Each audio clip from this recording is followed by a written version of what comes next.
On Sunday the 7th of April, I'm running another urban portraiture workshop, this time in and around Falmouth town centre and the busy waterfront. Our model on the day is Holly Thompson, who I've worked with many times in the past and is an absolutely fantastic model to work with. We'll be looking closely at how best to meter the light to gain the best exposure for your shot.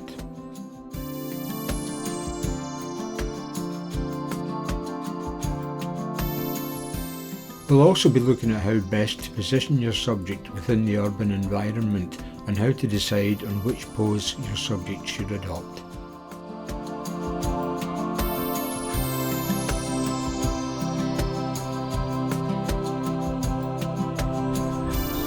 Sorry.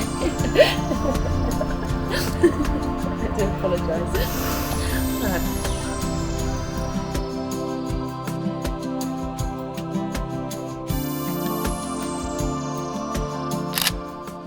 Throughout the workshop, you'll have plenty of opportunity to capture some fantastic images of your own to add to your own portfolio of work.